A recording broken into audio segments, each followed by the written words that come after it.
Powerful collaborations, cutting-edge science, and curious minds coming together for a glimpse of the future. Stay tuned as we look at the latest updates on some of the most promising technology projects.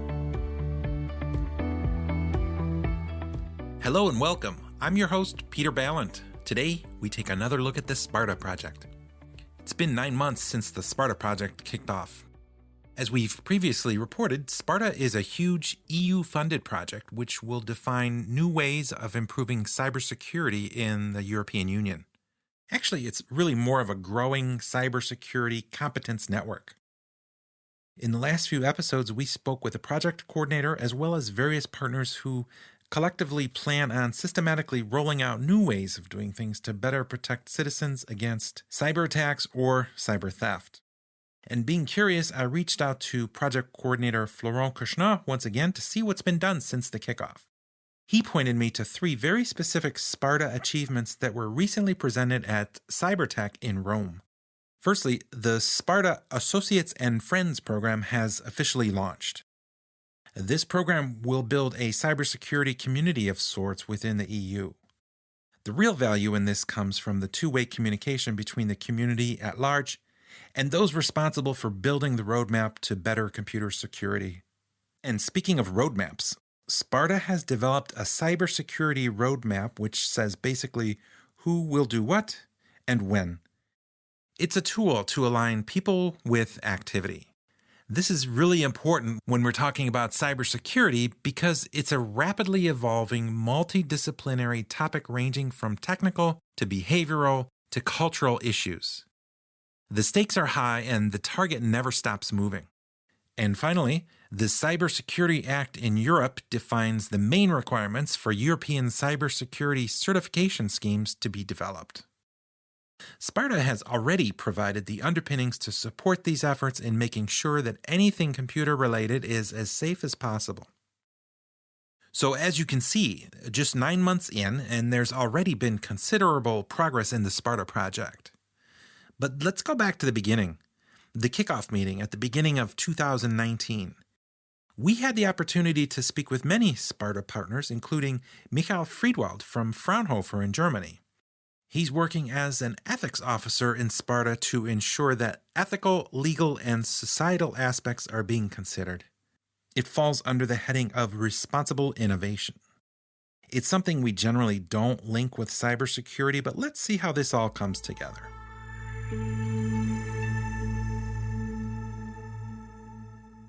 Hi, I'm your host, Peter Ballant. We are in the Technicon mobile studio here outside of France for the SPARTA kickoff meeting. Welcome to the studio and tell us a little bit about yourself. My name is Michael Friedwald. I'm from the Fraunhofer Institute for Systems and Innovation Research. From Fraunhofer, the biggest research organization in Germany, mainly with a technical background. However, our institute is we sometimes call it the paper institute because we mainly work about technology with social science, political science, economics background interest, research interest. And so how did you wind up with the SPARTA project then? There is a buzzword in the European Union called responsible research and innovation, which means that technologies are developed with the interests of the people and compatibility with social processes and goals in mind. We've done a couple of projects in that field, and my colleague Ralf Lindner, who's here as well, was responsible for many of these projects.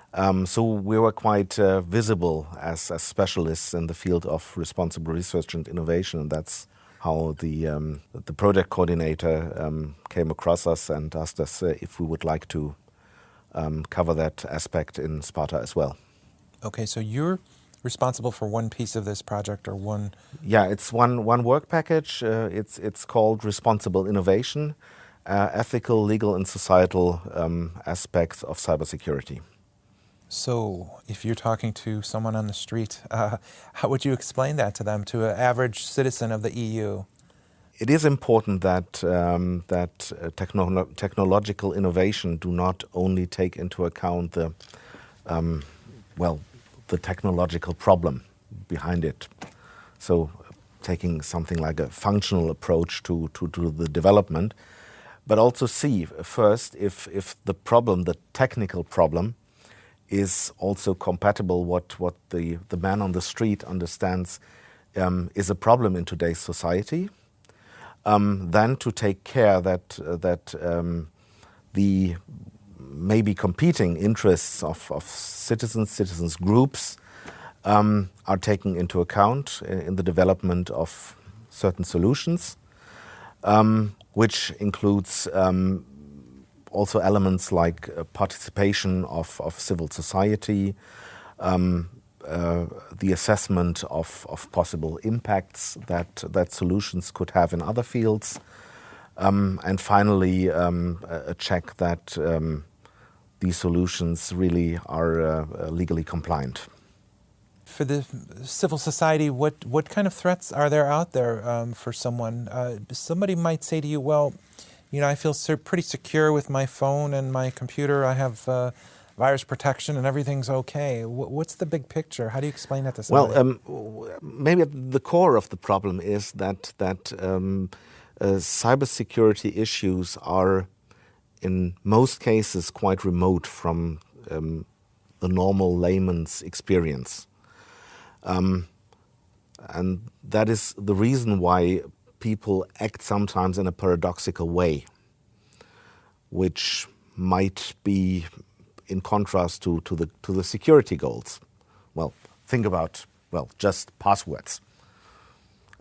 Though people know that passwords are important for the security of their own assets in the cyberspace, they are still couch potatoes who like to have some, convenient solutions. And even if technology people say, we need a great password scheme which enables us, please use 16 digits and special characters and the likes, people won't do it. So bringing together what we know about how people act and what they are interested in with what technologists would like to do in order to make systems secure. Okay. And from your standpoint, when we look at ethical research, what is success for you in this project? Maybe should come back to the question, what is the typical ethical problem? I think maybe the most obvious tension of interests between cybersecurity and ethical values is probably the one with privacy. Because normally you have to, collect data on the networks in order to identify if something's going wrong, to identify if there is an intrusion in the net. And obviously, data collection is always in the position to violate people's privacy, and to bring these two fundamental values and interests together is also one of the central goals that we have in our work packages in SPARTA. So, what was your original question on that? My question was for your participation in this project, what does success look like? Yeah, successful participation in SPARTA. Success for me would be if in the end of the project we have research groups in the different programs in SPARTA that know about the importance of values apart from the functional ones, that have learned to take that into account in a systematic way, and that in the end we have solutions that I can confidently say about. They are something that I would like to recommend to the people because it takes their interests into account. Okay. And not only security, all of them. Is it fair to say that if this project SPARTA is successful, then it never really ends because you've implemented methodologies that should go on and on in the future? Yeah, that's probably true, huh? Because cybersecurity is like the tortoise and the hare. The bad guys are not passive as well, and the problems pop up everywhere, and we have to develop new solutions, and that's probably true for the ethical, legal, and societal impacts of cybersecurity in the same way. And so today is the kickoff meeting. How was that? I know you're part of the way through it. How's the energy level? Well, still quite good, but we'll see. We have to really kick the work off. Up to this point, we just have ambitions, and we now have to fill that framework with some concrete actions. What about challenges? Have you thought about this in the next 3 years? What kind of challenges might you personally have in this endeavor? For the ELSA, ethical, legal, societal guys, it's always a challenge to understand what the technology people do in the same way we expect it from the other way, that they not necessarily know from the beginning what they are doing, and to reach a common level of understanding to address the problems that both sides are working on. Let me ask you this. Many times people say with a project, what are you building? What are you making? How would you answer that question? Because you're not physically making anything. Yes and no, because we are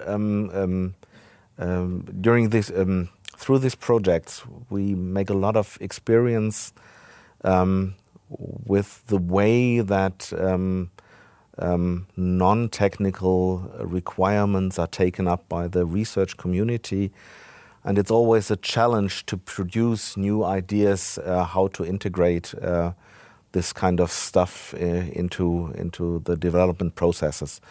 So it's a learning experience for us as well, and we're planning at the end of the project to have some guidelines for ethically compliant cybersecurity research that we hope can help other actors in the field to profit from the 36 months that we have worked in SPARTA. And you have quite a few partners on this project as well, right? You don't mean the 44? I do. You do. Yeah, it's a big challenge. It's a very big project, the biggest EU project I've ever worked on. I think the maximum before was some 17 partners, and that was even not easy. So I hope by the end of the project I know at least what the different acronyms stand for. That's the biggest challenge. Yeah, but in the end, I think the question is how the work is broken down. I think for the work package on responsible innovation, that is quite manageable. We have 4 core partners that are responsible for the various aspects there, and we have some mechanisms how to transport the knowledge into the other work packages and to collect the information, the feedback from the work packages back into the responsible research activities. Well, you're taking part in a really cutting-edge project and quite a necessary one as well. So we wish you the best, and we will check in from time to time to report on your progress. Okay, thank you. This project has received funding from the European Union's Horizon 2020 Research and Innovation Program under Grant Agreement number 830892.